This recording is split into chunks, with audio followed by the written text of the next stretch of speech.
VM Radio presenta.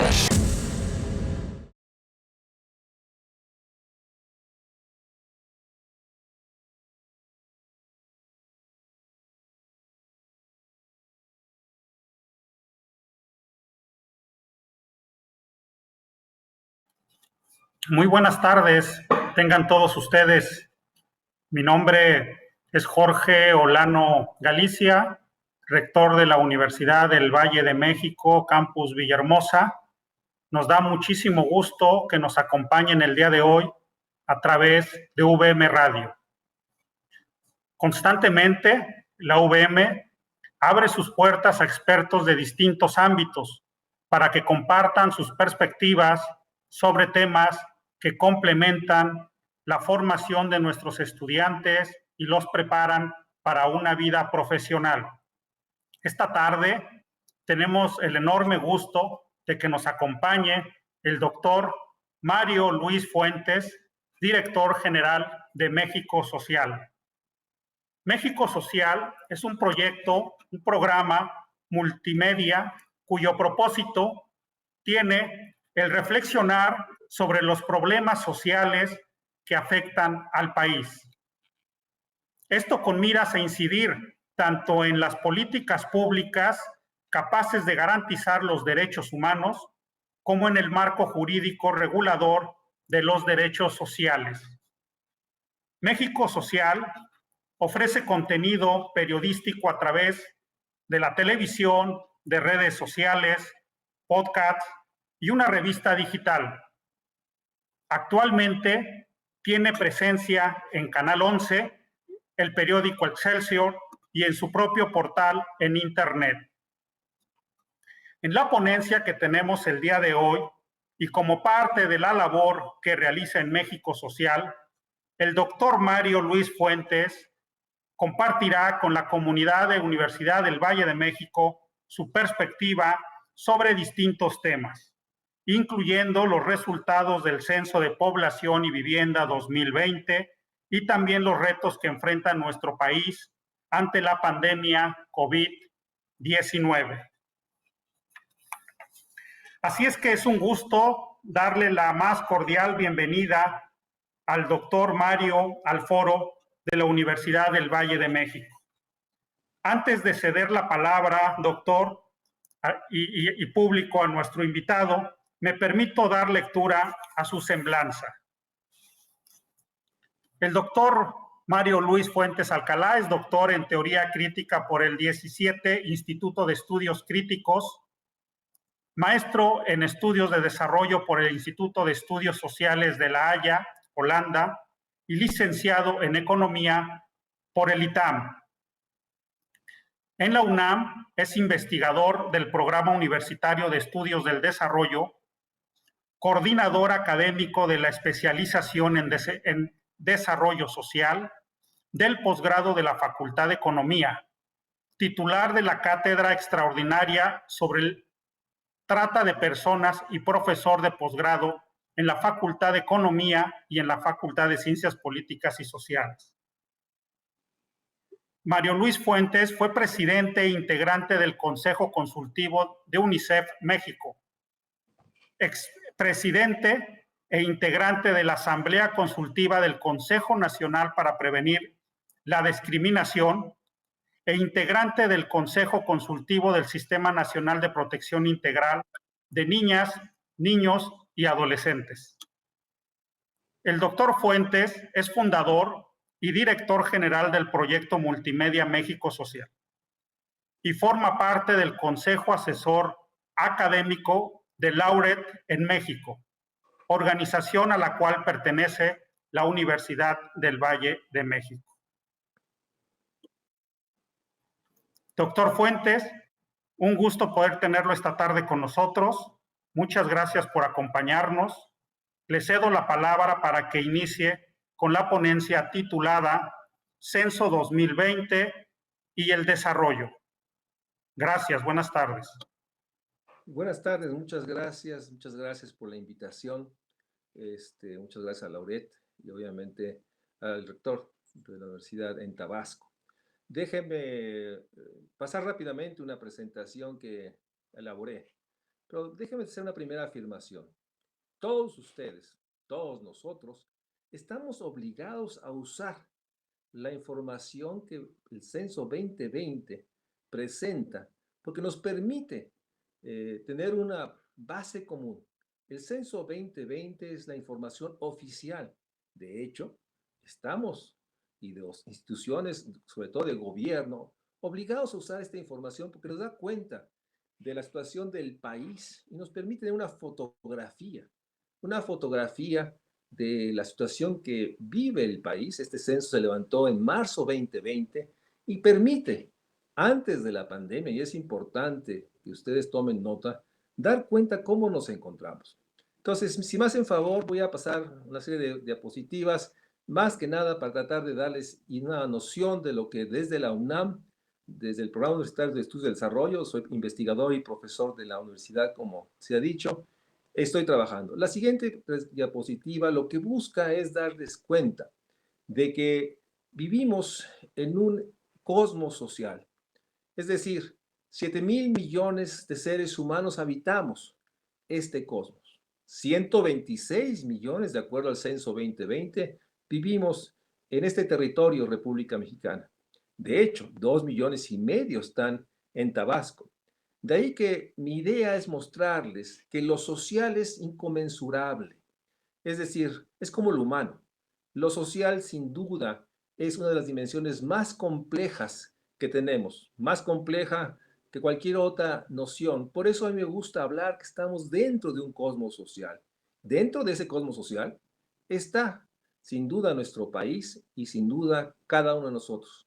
Si ustedes imaginan que cada pequeño punto que es una estrella es un ser humano, es un ser humano que como tal es indefinible, que tiene enormes complejidades. Por eso hay una constante intención personal de mostrar que vivimos en un cosmos social. Esto implica que conocemos mucho, pero también desconocemos mucho. Bueno, dentro de este cosmos hay una serie de fenómenos, situaciones que todos vivimos. La siguiente. En este cosmos lo que vemos es que muchos, antes del COVID, si ustedes siguen los círculos de afuera hacia adentro, vivíamos una erosión del Estado de Derecho. Hay sin duda un enorme reclamo y una enorme realidad de que los derechos, sobre todo derechos humanos, tienen un incumplimiento, deje ponerlos de una manera lo más objetiva, incompleta. Pero dentro de este cosmos social vivimos todos distintas dimensiones de la desigualdad, discriminación y pobreza. Y no hay duda, las violencias se han convertido en una dimensión de lo social que está abarcando a todo. Todos estos círculos me permiten mostrarles que dentro de esto, cada uno de estos tenemos una carga de enfermedad. Algunos viven diabetes, obesidad, sobrepeso, algunos adultos mayores hipertensión, muchos, casi 4 millones sin duda, tienen problemas de hambre o problemas de desnutrición. Bueno, dentro de esta dimensión se presenta lo que se llama la pandemia COVID-19. Es decir, no podemos dejar de dar cuenta que estamos dentro de un proceso de enorme complejidad y enormes desafíos, como trata de mostrar esta gráfica. En la siguiente, lo que quiero mostrarles es que no solo es un tema de carencias o de situaciones de privaciones materiales. La realidad es que todos, en distinta manera, vivimos una sensación de desprotección. El dato que da el Censo 2020 nos habla que 35 millones de mexicanos no contestan a la pregunta, ¿usted está afiliado a un sistema de salud? Contestan que no. Esto quiere decir que van a farmacias, consultores de farmacias, o van a otro, a un servicio de salud privado. Y la sensación de desprotección genera desesperanza. Ustedes tienen muy claro que estas imágenes terribles de niños o de mujeres con cáncer y que no encuentran una respuesta, que genera miedo. Y todo ser humano vive cierto grado de ansiedad y de angustia. De hecho, en ese cosmos social vivimos una permanente incertidumbre. La incertidumbre de encontrar empleo, la incertidumbre que vivimos y que se ha vivido, sobre todo en la UNAM, de cuándo regresamos a clases, la incertidumbre de poder ver al abuelo o al familiar. Vivimos en una dimensión de enormes problemas y retos subjetivos, lo que llaman los expertos la salud mental. Déjenme decirles, somos una sociedad que no nos gusta hablar de esta dimensión del humano, la ansiedad, la angustia, que puede tener sin duda dimensiones de depresión y otros fenómenos de salud mental. La siguiente, por favor. En cosmos social, la realidad es de que, como ven en esta gráfica, hemos sido como humanidad, una humanidad que siempre hemos enfrentado enormes retos que tienen que ver con esta dimensión de los virus, virus que se han presentado una y otra vez y que han tenido enormes consecuencias. Si ven a la base de esta pirámide, el COVID-19 es uno más. Somos una humanidad que ha tenido que lidiar con el enorme desafío que implica la amenaza de distintos virus que sin duda, dependiendo de las circunstancias y la situación personal, tiene enormes afectaciones. De tal manera que el COVID-19 no es algo, digamos, inusual. De hecho, sabemos que pronto, 5, 10, 20 años, habrá otro virus, porque ha sido a la historia de la humanidad. En esa dimensión, la siguiente, por favor, es importante que demos cuenta. Últimamente hemos usado la palabra pandemias o pandemia del COVID-19. Lo que yo planteo es que, de hecho, esta pandemia del COVID está dentro de muchas pandemias. Algunos analistas hablan de la pandemia de la violencia, otra la pandemia de la obesidad y sobrepeso y el cáncer, que se ha convertido en una amenaza real para toda la población y obviamente la salud mental. Por eso creo que es importante que ustedes vean que vivimos en un cosmos social que está literalmente rodeado de pandemias. La siguiente. De tal forma que si una pandemia es una enfermedad que afecta a todo un pueblo, esa es la definición de pandemia, lo que es importante que ustedes empiecen a convivir con un concepto, el siguiente, por favor, que de hecho no es solo una pandemia, lo que vivimos, es una sindemia, es decir, una serie de pandemias que se presentan al mismo tiempo y que todas están integradas, interlazadas, articuladas por determinantes sociales o factores sociales que articulan. Es decir, junto a la pandemia del COVID, tenemos las otras pandemias. Todo conjunto de estas pandemias se denomina sindemia. La siguiente.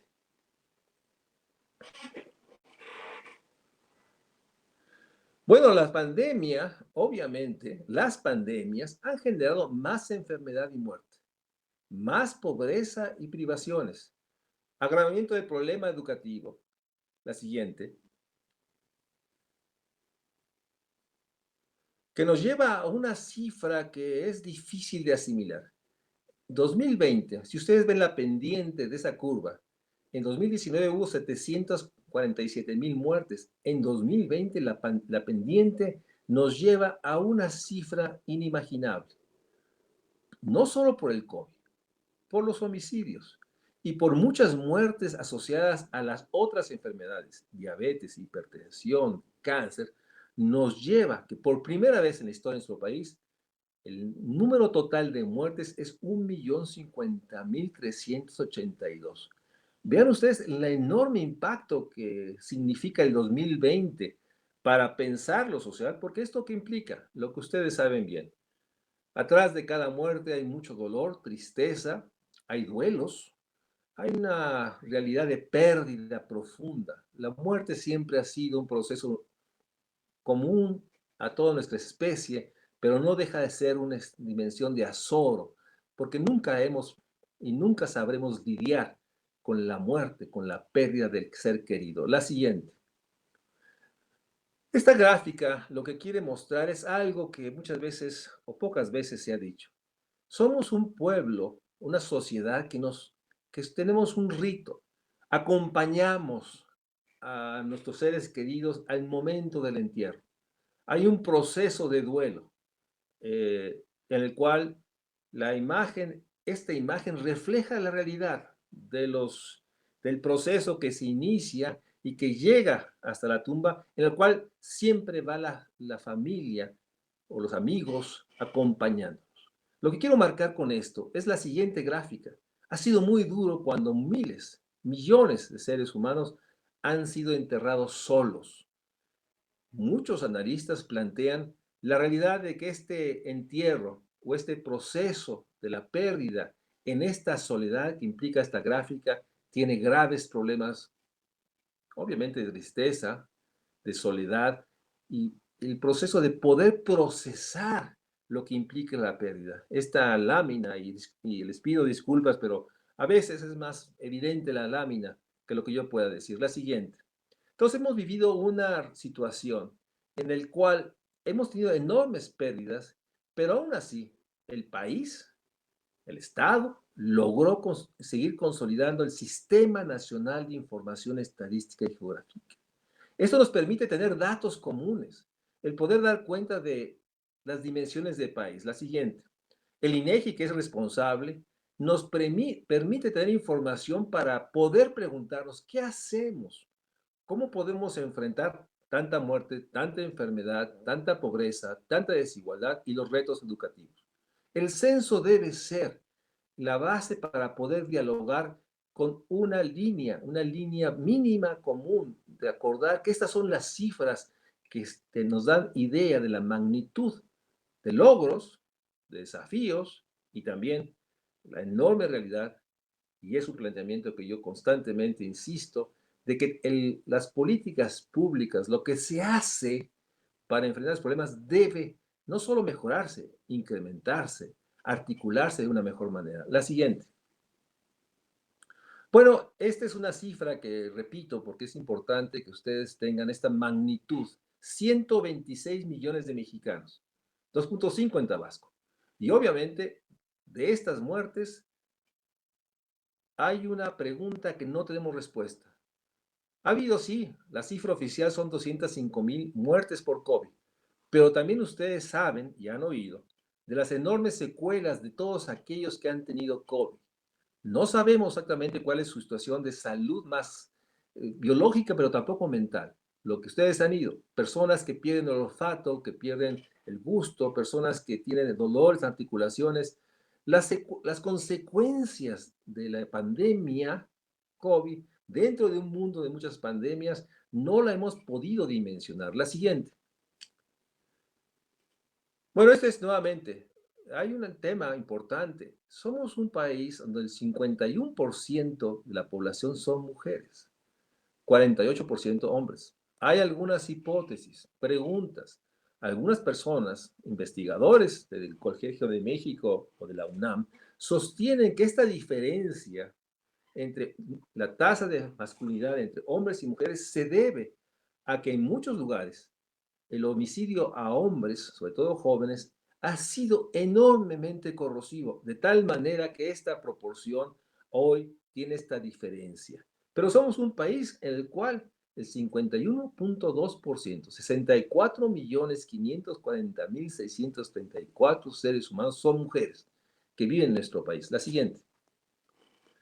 Bueno, esta es una lámina, esa presentación se las entregaré y con mucho gusto, ojalá a ustedes les sirva, pues permite dar cuenta de esta dinámica demográfica.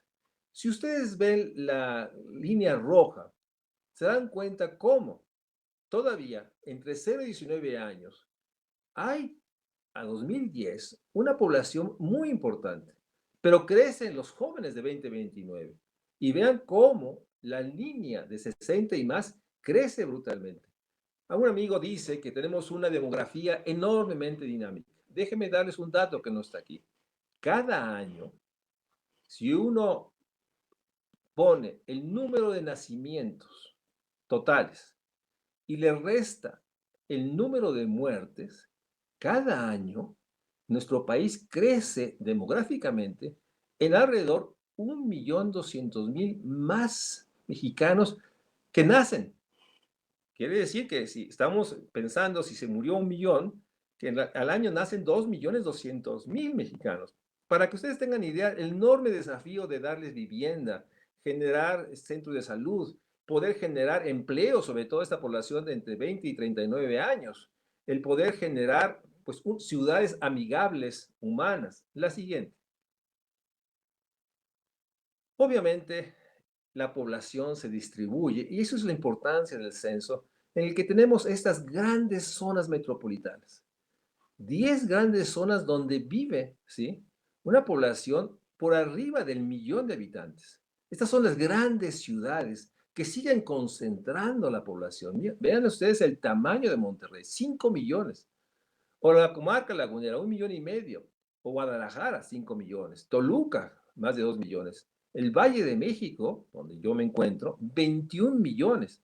Tlaxcala, Puebla, Tlaxcala, 3,200,000. O sea, dense cuenta de la enorme complejidad de país donde estamos. Y es importante que ustedes tengan esa idea de un país que se descompone en grandes zonas metropolitanas. 37% de la población vive en estas ciudades con enormes problemas, como ustedes saben. La siguiente.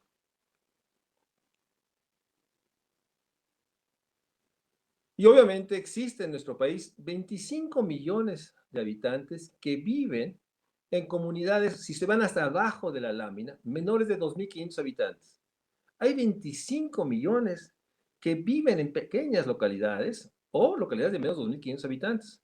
El gran reto demográfico que nos da el censo es que tenemos grandes ciudades, grandes zonas metropolitanas, pero también una población muy dispersa. Bueno, imagínense la Sierra Tarahumara, donde hay 300,000 indígenas, en pequeños caseríos de 10, 6, distribuidos en una enorme región. La siguiente. Bueno, esto es un dato que es muy importante, ustedes lo tienen más cerca. En el país, si uno, ante la pregunta ¿cuántas personas hablan lengua indígena? Las cifras son alrededor de 7 millones, 6 millones, 7,364,000, como verán. Pero si uno pregunta, y una pregunta en el censo es, usted, aunque no hable, su ascendencia es indígena, su identidad es indígena, contestan 23 millones personas, 16 millones de ellas, no hablan la lengua, no hablan maya, no hablan náhuatl, no hablan otomí, pero ellos se consideran que son indígenas. Somos un país pluriétnico, somos un país enormemente diverso, y de ahí tener idea que hay 23 millones de seres mexicanos que se ascriben como indígenas. Reconoce su identidad. La siguiente. Un tema muy importante, porque finalmente todos tendremos discapacidad en la medida que envejecemos, es la población que tiene discapacidad. Una población que muchos no logramos visualizar porque más allá de las rampas, la realidad de los sordos, de los ciegos, los problemas brutales de la discapacidad que tiene intelectual, y nos habla, y le puse estas gráficas porque es de mi interés que ustedes sepan que tienen que ir, si tienen alguna investigación, pregunta, trabajo, al censo. El censo 2020 es enormemente diverso, son 86 preguntas que les permiten tener un acercamiento a ese cosmos social que les planteaba, en el cual tenemos información como para dar cuenta quiénes somos, dónde estamos y qué tenemos y no tenemos. La siguiente. Bueno, es un dato interesante. Ustedes ven, es la gente la migración es de jóvenes. Si ven las barras que están en la base de esta pirámide, básicamente son una población entre 20 y 30 años. Nuevamente, un ejemplo de lo que está en el censo, ¿no? Alrededor de 800,000 seres vienen por migración internacional y han llegado a nuestro país. La siguiente. Bueno, déjame ya empezar a dar ciertos datos de la enorme complejidad de nuestro país. De acuerdo a la encuesta nacional de salud y nutrición en SANUD, hay identificado 9 millones de personas con diabetes. Es decir, somos un país con una carga de enfermedad. Por eso ha sido tan preocupante el impacto del COVID y por eso ha sido tan preocupante cómo la reconversión hospitalaria para atender COVID ha dejado sin apoyo, sin seguimiento a esta realidad de una población enormemente con problemas de nutrición. Déjeme decirles, la obesidad y sobrepeso no es que haya un acceso o gente que tenga muchos recursos para comprar alimentos, es gente que solo tiene para comprar los alimentos de menor calidad. La pobreza y la obesidad están interrelacionados. Pero vean este dato, 1 de cada 3 niños entre 5 y 11 años tiene obesidad. Pero por otra parte, hay 1.100.000 niños que tienen desnutrición. Es la complejidad, por eso muchos sostenemos que los problemas alimentarios son indicadores síntesis de la situación social del país. La siguiente. Y obviamente, déjenme ir por los círculos que ustedes vieron al principio. La violencia está inundando todos los espacios. Obviamente está la violencia del crimen organizado, pero vean este dato. 3 personas son asesinadas cada hora en nuestro país. Y un dato que y lo presentó recientemente en la Secretaría de Gobernación, pero hay 83.000 personas que no sabemos si están vivas, si están atrapadas en trabajos forzados, trata de personas, simplemente desaparecieron. Esto nos habla de una complejidad social porque no piensen solo en las víctimas, piensen en las familias, la madre que busca, la esposa que busca, el hijo que busca a su abuelo. O sea, desaparecen todos los días 4 niños. Si algo por eso les reflejo en ese cosmos social, la enorme realidad de esta complejidad, porque atrás de estas cifras hay mucha ansiedad, mucho dolor, y por qué no subrayarlo, también mucha enojo, mucha furia, mucha enorme sensación de reclamo, de que no saben qué pasó con el hijo, con la hija, con la novia, con el tío, con la madre, con el padre, con el hermano. La siguiente. Y esto genera, y hay una hipótesis de trabajo, hay mucho enojo. Estas vallas que ustedes vieron, donde llegaron cientos o miles de jóvenes y mujeres a simplemente manifestar su rabia, su enojo porque no encuentran respuesta de dónde está su familiar, su hermana, su novia. Entonces hay que ser muy cautos en descalificar estas marchas tan violentas porque muchas de ellas, y lo digo en esos términos, muchas de ellas, no todas, van cargadas de mucho enojo. Y obviamente el Palacio Nacional es la expresión del Estado, del gobierno. Por eso fue el choque brutal de estas vallas que impedían que miles de mujeres reclamaran. El enojo de no solo de la violencia, el enojo de todas las carencias y privaciones que se viven. La siguiente. Y obviamente, tengo que decírselos, no toda la violencia son homicidios. Hay abuso sexual, hay violaciones y hay feminicidios. O sea, a veces por nombrar los homicidios de crimen organizado, damos cuenta de esta realidad del abuso sexual. Solo 50 denuncias. Hay muchas más, pero muchas situaciones reales de abuso sexual, violaciones, no se reportan.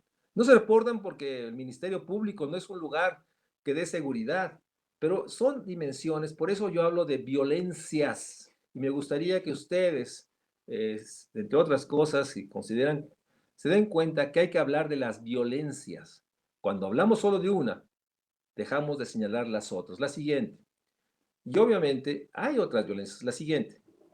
Las violencias que tienen que ver con la violencia familiar, con los delitos internos, con el incesto. O sea, las violencias se da en las calles, la siguiente, se da en las casas, pero hay una violencia social. Cuando se toman carreteras, cuando se hacen manifestaciones porque no hay vacunas, hay violencias sociales. Entonces es importante que ustedes hablen de violencia de crimen organizado, hablen de violencias en ámbitos privados. Sea siguiente, la violencia social, que implica todo esto que ustedes han leído, escuchado en todo el país. La siguiente. Y en ese sentido hay una gráfica, y voy a pasar muy rápido de estas, porque a mí me genera una enorme sensación de impotencia de saber que hay 27.000 cuerpos en los CEMEFOS, esos espacios que el Estado tiene para cuando se encuentra un cuerpo, llevarlo y tratar de identificar quién es, mujer, hombre, qué le pasó, por qué no hay nadie. Entonces, esta cifra de la fosa común, porque muchos cuerpos después de años simplemente se abre un agujero y se avienta ese cadáver. Cadáver porque no tiene la dimensión de un cuerpo humano. Bueno, esas son cifras oficiales. De una parte muy oscura. porque yo siempre me pregunto, que un Estado no pueda custodiar un cuerpo para poder entregárselo a un ser querido que lo está buscando, habla de una enorme fractura. La siguiente. Pasamos a la siguiente, por favor. Y déjenme presentarles este mapa. Lo que yo traté en esta investigación es, si uno ponía en el mapa dónde hay homicidios, color rojo, dónde hay delitos sexuales, este es ese sonor, espero que lo estén viendo morado, y dónde hay linchamientos, estos puntos punteados, se dan cuenta cómo se va generando un mapa en que se sobreponen todos los delitos, en el cual, pues de hecho, una de las dimensiones más brutales de la ruptura del Estado de Derecho, por eso lo pongo en la gráfica, en la primera, la segunda lámina, es que cuando un pueblo tiene que arrebatarle al policía o corretear al ratero, como ha pasado aquí en la Ciudad de México, y lo linchan, habla de que no se confía en nadie, que no hay ninguna certeza de cómo atender eso. La siguiente. De tal manera que todos estos fenómenos generan enormes problemas de salud mental. Duelo, estrés, angustia, tristeza, soledad, y esto también expresa adicciones y suicidios. Si algo también quisiera plantearles es que en lo social tenemos que plantear que no solo es la falta de ingreso, no solo es la falta de servicios, es la falta de salud mental. Déjenme darles una frase que algún alumno me planteó ante una exigencia. Me dice, profesor, quiero pero no puedo. Entonces, demos cuenta, y por eso en las reuniones del Consejo de Laureate, la enorme importancia de los servicios psicosociales que tiene la UVM. No solo son importantes, yo he planteado la enorme necesidad de fortalecerlos ante una realidad que va más allá de las carencias, tiene que ver con los duelos no realizados, con la incertidumbre y la angustia. La siguiente. En este proceso, déjenme decirles que de acuerdo a algunos investigadores, los trastornos mentales, psicosociales, se han agravado por el COVID. El aislamiento ha sido muy duro, el encerramiento, porque hay muchos cuartos que no pueden llamarse hogares. La distancia social, más allá de estos poderosos sistemas de comunicación, la realidad es que uno siempre echa de menos lo que ustedes saben, estar en el campus, estar en la explanada, ir al café, jugar fútbol. O sea, a esa situación previa se suma una enorme realidad de la erosión que ha generado, después de un año, esto que llamamos la sana distancia. Tenemos enfrente un enorme desafío de salud mental, recuperar lo que se perdió, resolver la tristeza, la angustia, el temor. Es un proceso que va a requerir mucho tiempo y mucho apoyo y mucha sensibilidad de todos aquellos que somos profesores o somos jefes de familia. La siguiente. Y en ese sentido, déjenme darles cuenta, porque yo he cuestionado en distintos foros, que en nuestro país hay, como ven esa cifra, el rectángulo verde, 35 millones de viviendas. Pero muchas de esas viviendas no son hogares, no son casas. Tienen, si acaso son un cuarto, o sea, siguiente, un cuarto en el cual la gente tiene que reunirse, primero porque no hay otro lugar. Hay 11 millones, de acuerdo al censo, que están hacinados en un cuarto. Hay casi 1 millón de hogares en los cuales no hubo para comer. Y obviamente, 4 de cada 10 viviendas nacionalmente no tienen internet o no tienen computadora. Y todavía en nuestro país hay casi un 8% de viviendas que no tienen televisión. Entonces, el aislamiento es mucho más, y ustedes seguramente tienen conocidos en los cuales hay muy mal internet, no hay una computadora para todos. Entonces, el encerramiento, la sana distancia, el quédate en casa, a veces es imposible. La siguiente, porque genera una sensación brutal. Esta es una casa aquí en las afueras de la Ciudad de México y es un cuarto, no es un lugar para estar. O sea, por eso es el reclamo de por qué salen fuera de su casa. Pues porque lo que ustedes saben, a veces es imposible estar adentro, por el calor, por la falta de servicios, porque no cabemos, porque hay que salir. La siguiente. Y en ese proceso, la siguiente, es muy importante que también demos cuenta de algo que ha pasado, y no solo por la pandemia. Por una parte, hay un proceso muy complejo de lo que llaman la posverdad. Todos estamos pegados a Internet. Todos hacemos Wikipedia, Google. Y no importa lo que se diga oficialmente, nosotros, y lo digo sin ninguna zona, tenemos otros datos. Porque alguien vio en Internet la noticia de que no hay que vacunarse. Por eso la posverdad o la mentira emotiva lo que genera es esta realidad. Ustedes lo saben bien, los algoritmos nos avientan a nuestra pantalla lo que nosotros buscamos y queremos. Si yo quiero saber sobre un tema y tengo cierto énfasis, me llega la información de ese tema. Hay una enorme desconfianza a lo público, a lo político, a la democracia. Hay enormes dudas. Mucha gente no se está vacunando. Mucha gente no sabe si una vacuna AstraZeneca, Pfizer o la otra. Y eso es parte de nuestra época, la enorme duda, porque todos queremos la verdad a la carta, la nuestra. Y para eso, pues obviamente, ustedes y yo tengo el Wikipedia de inmediato ante cualquier dato, lo googleamos como somos este verbo nuevo. Y si está en la red, hay una sensación que es verdad, pero es una mentira emotiva.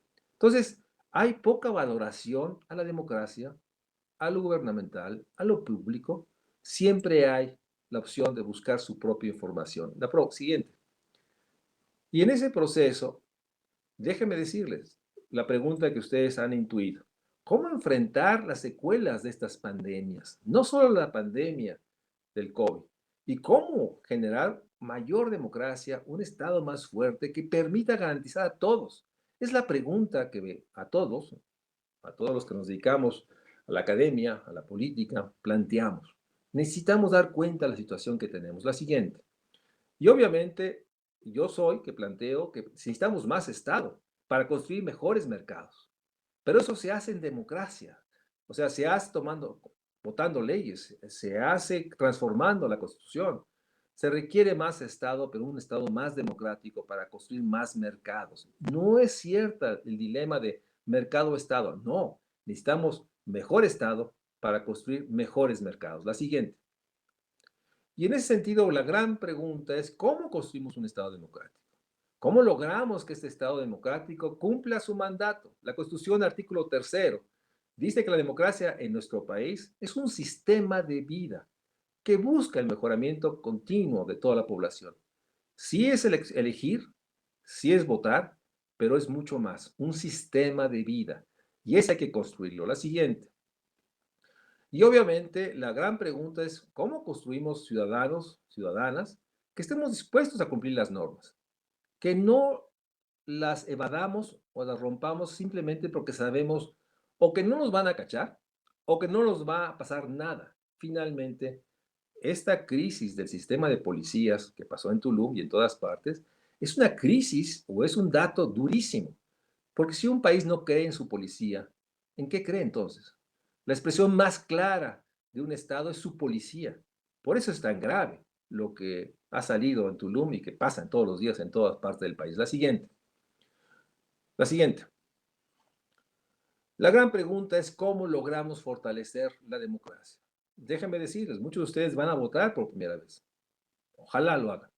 Ojalá lo hagan pensando y razonando, y porque eso implica que ustedes están convencidos que las marchas finalmente, los reclamos tienen que llegar a convertirse en política pública, en transformaciones legislativas, en acciones más directas para poder generar más mercado y más Estado. La siguiente. Por eso, una de las grandes preguntas es, ¿cómo logramos que tanta gente tan dolida, la siguiente, tanta gente tan realmente lastimada, se articule en un país con el deseo de construirlo, de darle este orden? Esto que está en lo que ustedes conocen es una lámina de un ADN. Es el ADN que aspiramos en lo social, en lo cultural. Un país armónico, integrado, articulado, reconociendo las diferencias, reconociendo la diversidad, respetando, con convicción de diálogo y de respetar reglas del diálogo, en los cuales uno reconoce que el mejor argumento es el que debe prevalecer y uno debe, sobre todo, sostener la enorme necesidad de construir en este cosmos social una sociedad armónica. Y con esto, la siguiente, doy cuenta de este rápido repaso de el cosmos social donde vivimos, donde ustedes, como he tratado de plantearles, vivimos dentro de muchas pandemias y obviamente de muchas necesidades, pero también muchas oportunidades. Muchas gracias, rector, muchas gracias a todos ustedes por la oportunidad de platicarles. Muchas gracias. Agradecemos al doctor Mario Luis Fuentes el haber compartido esta conferencia con todos nosotros. Doctor, a continuación se abre una sesión de preguntas, recordando a nuestra audiencia que pueden plantear las preguntas a través de la función del chat de VM Radio. Ya tenemos algunas de algunas preguntas de nuestros estudiantes que nos han compartido durante la ponencia, doctor. Una primera pregunta que le hacen, doctor, dice: la pandemia ha producido una caída en el Producto Interno Bruto de México de 8.5%, algo que no se veía desde 1932, 1940. En su opinión, ¿qué será necesario para que nuestro país pueda superar un tropiezo de este tamaño? Sin duda, no sé, déjeme contestar de esta manera. Para distribuir y generar más servicios, mejores escuelas, mejores carreteras, mejores aeropuertos, mejores puertos, necesitamos crecer. El gran desafío es cómo podemos crecer. Y los economistas sostienen, y coinciden con razón, que la variable fundamental para el crecimiento es inversión, pública o privada. Entonces, se requiere más recursos. Estamos no solo en el colapso de la economía, pero hay que recordar que antes del 19, antes de la pandemia, la economía no crecía a menos del 2%, casi al crecimiento PIB per cápita. Entonces, para crecer necesitamos mayor inversión pública y privada. Lo que invierte el gobierno federal en las refinerías, como la que ustedes tienen, en el aeropuerto, en el transísmico, es muy pequeño para el tamaño del país. Si algo se ha planteado y por eso se empieza a mencionar una reforma hacendaria, es que se requiere más inversión pública y privada. Sin eso, no habrá el empleo. No presenté las láminas del colapso. Cuando uno traduce la caída del PIB, este 7-8%, en la pérdida de empleo, es brutal. Pero no solo eso. Lo que se ha perdido son los mejores empleos. La gente que gana más de 4 salarios mínimos. Y los que estamos recuperando son salarios muy bajos, de gente que encuentra un empleo, pero trabaja muchas horas y no gana lo suficiente. No hay manera, no va a haber equidad o desarrollo si no hay crecimiento. Y a la vez, no puede haber crecimiento si no hay equidad y desarrollo. Pero una variable fundamental es, se necesita mayor inversión. Los municipios, los estados de la federación, están realmente en una situación muy anémica de recursos. El desafío económico, si ustedes lo montan sobre este desafío social, psicosocial, es mayor. Por eso, nuevamente regreso a mi primera lámina, la complejidad de lo social, de este cosmos social. Gracias, rector. Muy bien, muchas gracias, doctor. Tenemos otra pregunta que nos hacen. Dice así: ¿cuáles son los factores que colocaron a México en el tercer lugar de muertes hasta el momento por la pandemia a nivel mundial? Bueno, déjeme, antes de la pandemia, lo sabíamos, tenemos un sistema de salud enormemente débil, antes de la pandemia. Más allá de lo que ha hecho el presidente, de la falta de concluir hospitales, es que aún concluyendo todos los hospitales que se dejaron, el país no ha invertido en salud lo que se requiere.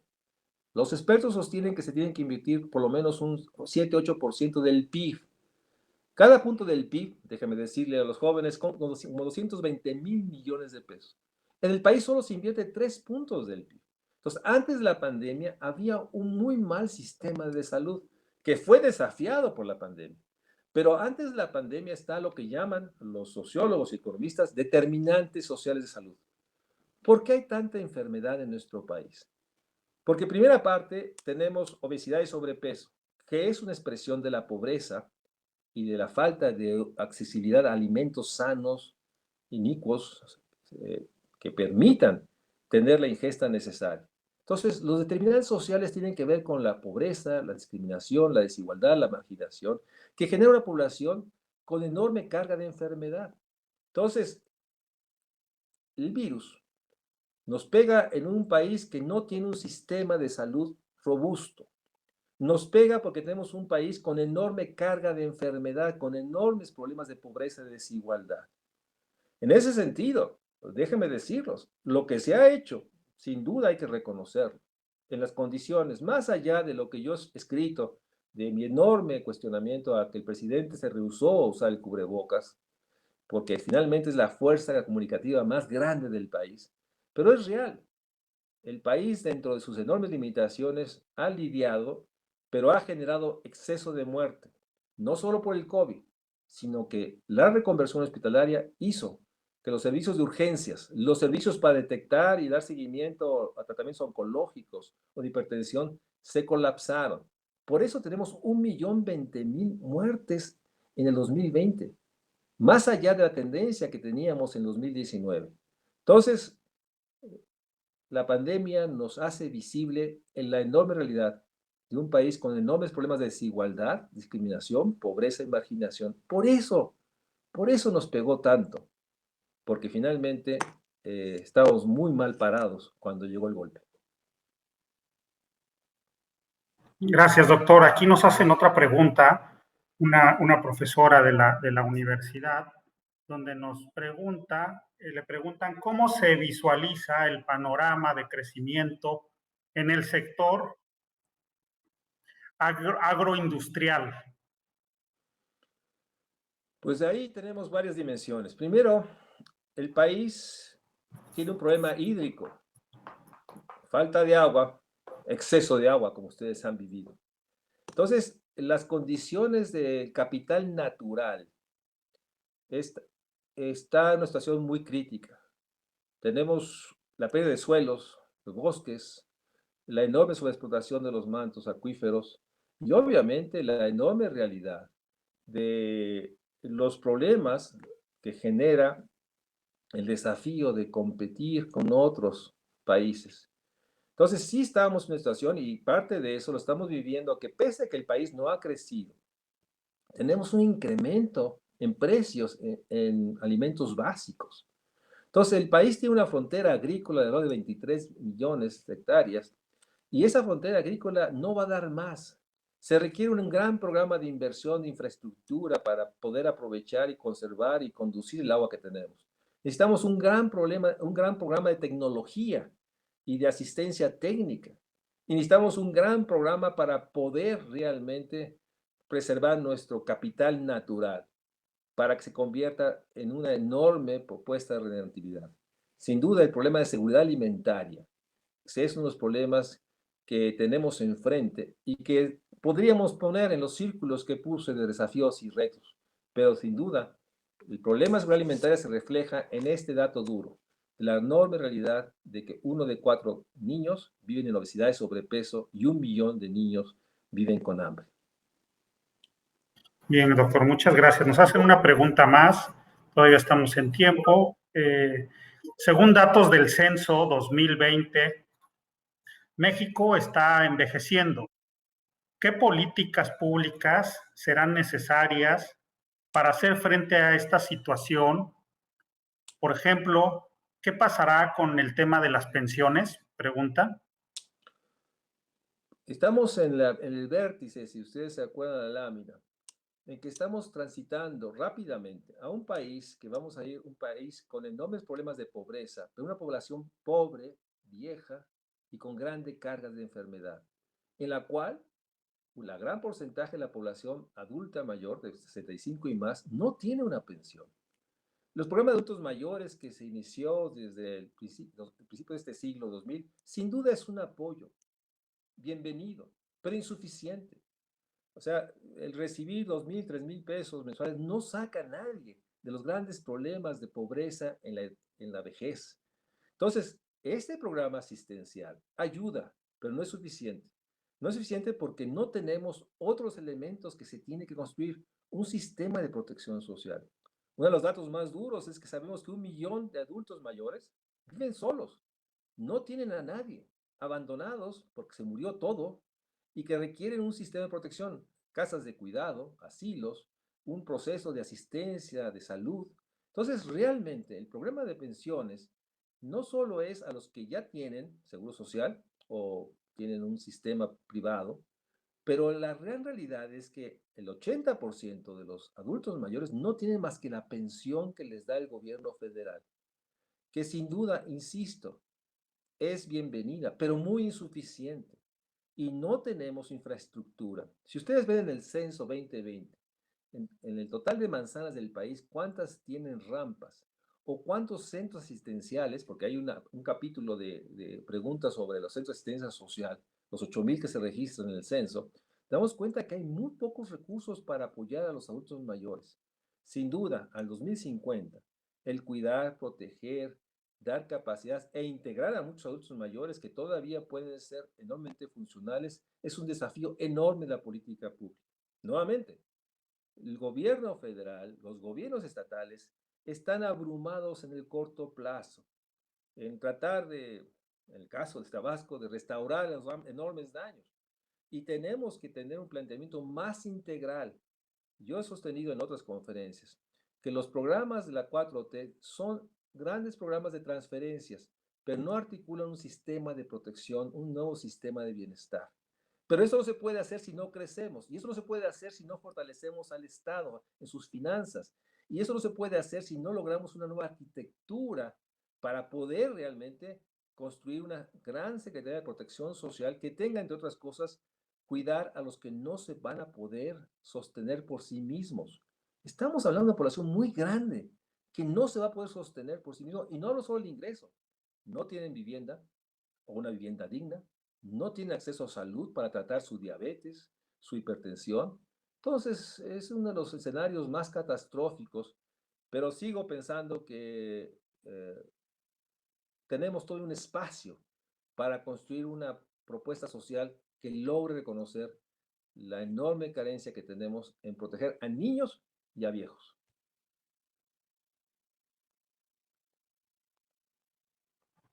Gracias, doctor. Tenemos una pregunta más antes de concluir la sesión de preguntas. Nos preguntan, el censo 2020 revela un crecimiento poblacional en México que se está desacelerando. ¿Considera usted, doctor, que los fenómenos como la pandemia o el temor al cambio climático pudieran incidir aún más en esta tendencia? Si uno ve los datos a nivel nacional, uno ve que la tasa de fecundidad, o sea, el número de hijos por mujeres mayores de 19 años, a nivel nacional se está estancando a 1,2. Pero cuando uno ve los datos de fecundidad de Chiapas o de ciertas regiones, sigue creciendo una dinámica muy grande. La demografía es sumamente diversa, diferenciada. Entonces, sin duda, hay ciertos datos, y eso están en otras encuestas, sobre la tendencia a una mayor fecundidad, y hay lugares donde se está estancando, como la Ciudad de México, que está empezando a decrecer, pero hay lugares como el sur-sureste que sigue creciendo brutalmente. Y tenemos un fenómeno que no lo comentamos, más de 300,000 niños son nacidos de mujeres menores de 19 años, el embarazo adolescente, que esto genera una dinámica muy compleja, porque muchos de esos embarazos son no deseados y muchos de esos embarazos son en mujeres que tienen que suspender su proceso de construcción de capacidades educativas. Entonces, lo que estamos viendo más que por la pandemia, los desastres naturales, es un movimiento de la población. La población huye de la violencia y se va a zonas de mayor seguridad, lo que está pasando en las montañas. La población busca empleo y se traslada a lugares donde puede haber empleo, sobre todo en el caso antes de la pandemia, el caso de la península yucateca, donde generaba una enorme demanda. Hay una dinámica demográfica en el cual, obviamente, la península, Quintana Roo, tiene una enorme expansión porque la gente busca empleo, busca una vivienda, busca salirse de la inseguridad. Entonces, lo que estamos viendo es que más allá de la migración, sur o norte, lo que estamos viendo, la población se mueve de este a oeste, de norte a sur, de sur a norte, buscando oportunidades. La dinámica poblacional es otro de los fenómenos de este cosmos social que tome enormes desafíos, porque la población está yendo donde puede tener una vida más digna o una vida, déjenme concluir con eso, que merezca el adjetivo de ser una vida. Bien, doctor, gracias. Una última pregunta que acaba de llegar y que me parece muy importante, sobre todo porque nos escuchan los jóvenes y me preguntan de qué manera, doctor, los jóvenes pueden ayudar a la economía del país. Déjenme decirles, yo, como ustedes saben, cubrí una especialidad en desarrollo social aquí en la UNAM.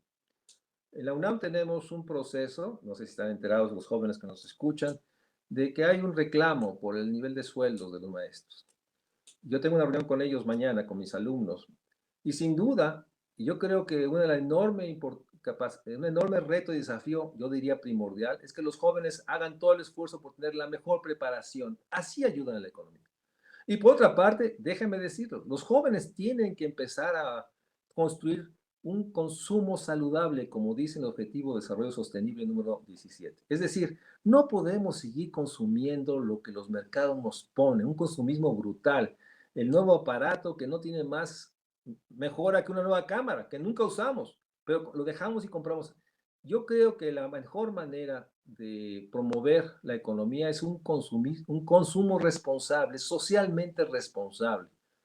No dejo de existir. Tenemos que consumir lo que producen nuestros productores locales, debemos de ser consumistas a esta brutalidad de que compramos lo nuevo, no porque lo necesitemos, simplemente porque es nuevo.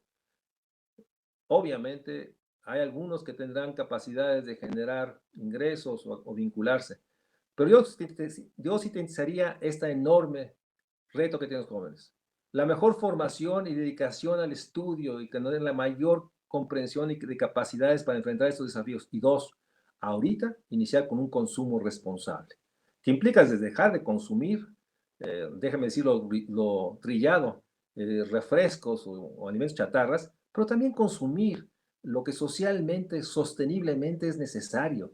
No compremos plásticos, no tiremos los cubrebocas, o compremos un cubrebocas porque ahora tiene, bueno, que tiene el logo del equipo UNAM Tabasco, que ustedes tienen ahí nuestro, entonces, de nosotros. Entonces, consumos responsables, sostenibles, sustentables, esfuerzo educativo y solidaridad. Solidaridad. Y comprométanse con la discusión de lo público. Una pregunta que les hago a mis alumnos es, hagan política, sean políticos, y por políticos no son los que están en los partidos, simplemente la gente que nos comprometemos a mejorar nuestro entorno, ya sea la escuela, el salón, nuestra calle, nuestro condominio. Seamos solidarios con nuestro entorno. Esa sería mi respuesta. Pues muchas gracias, doctor, por la ponencia. Quiero agradecerle al doctor Mario su participación esta tarde. Estoy seguro que el tema nos deja inquietos, con una gran curiosidad por seguir investigando, seguir indagando, por conocer más sobre los tópicos expuestos esta tarde por parte de usted, doctor. También, gracias a usted, también agradezco mucho la participación de los estudiantes, de los docentes, de nuestros invitados especiales que nos acompañaron esta tarde.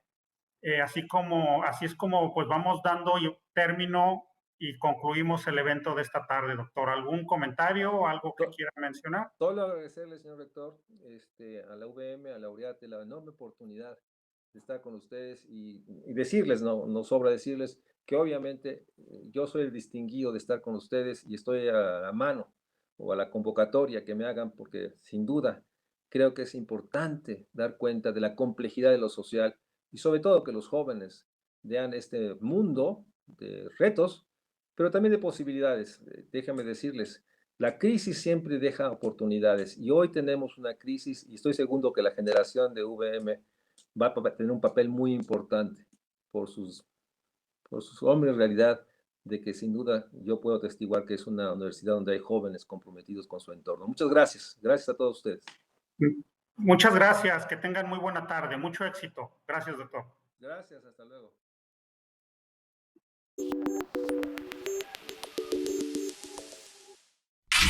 Una producción de VM Radio.